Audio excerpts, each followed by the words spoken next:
We all want to fix mistakes in history, but the mistake this person wanted to fix would have been a disaster. This is the timey-wimey story of Jurgen Voller.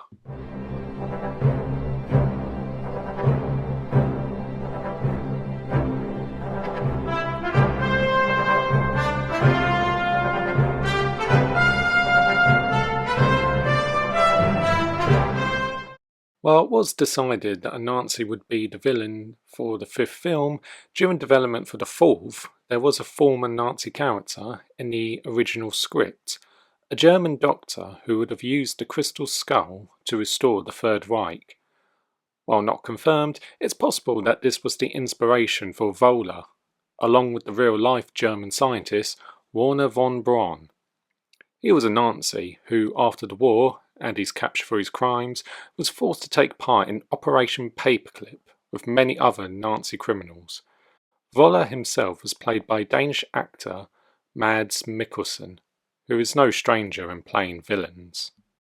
Jurgen Voller was a math magician who, while a believer in Nazi ideology, over time he grew disillusioned with Hitler's leadership.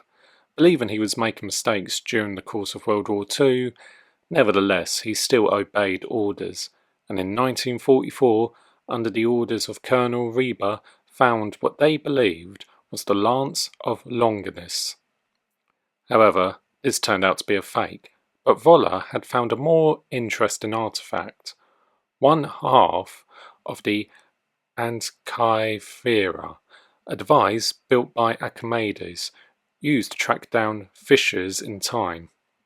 However, since the dial was incomplete, Reber was uninterested, and the unfortunate involvement with IndianaJones and fellow archaeologist Basil Shaw put a stop to Voller's plans, leading to them to taking the dial and finishing off Reber.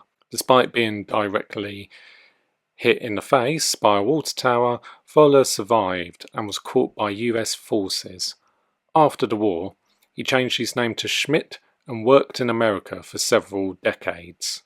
In 1969, Voller joined NASA and helped with the Apollo moon landing.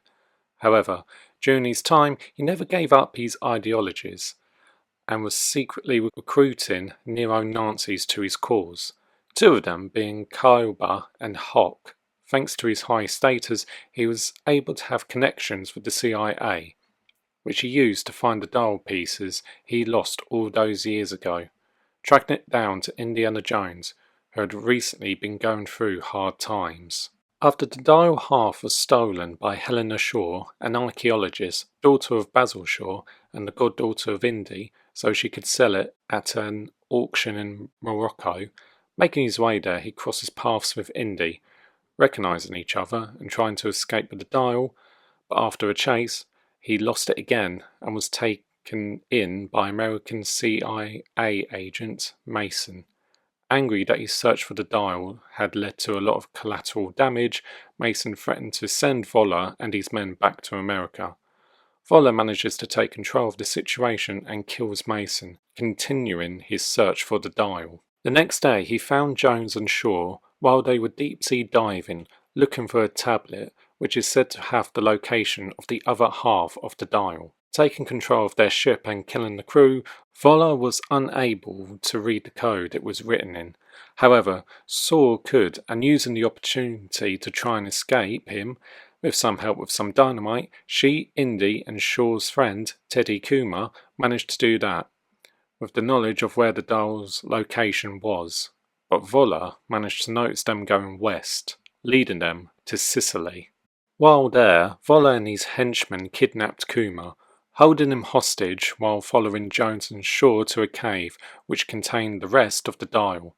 During this time, Kuma managed to escape while walking over a bridge, taking Hawk, one of Voller's main men, with him. Voller decided to leave both of them. Kuma survived, but Hawk wasn't so lucky. Finally reaching the tomb, Indy had already completed the dial.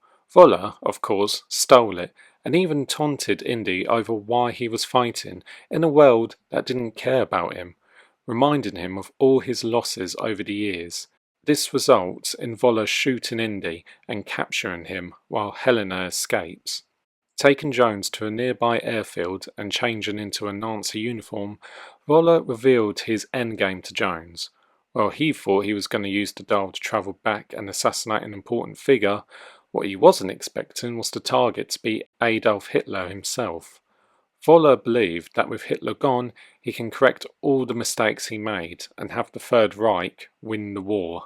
Taking off in a plane, they made their way towards a fissure in time, believing that this would lead them straight into World War II.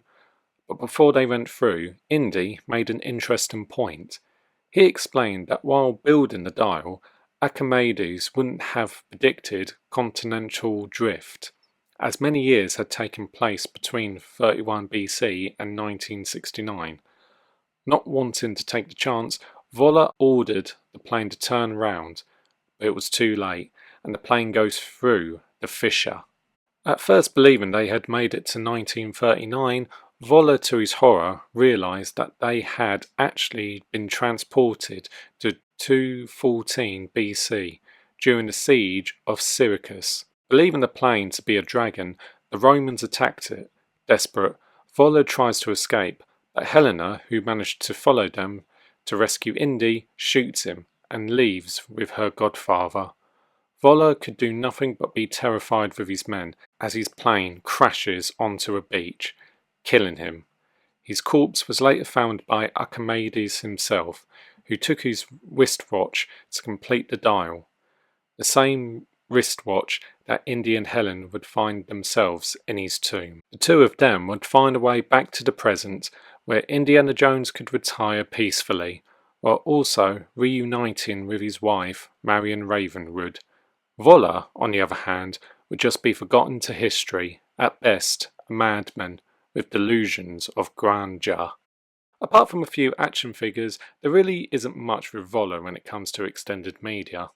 Next time, we'll be looking at his two main henchmen, Kalba and Hawk.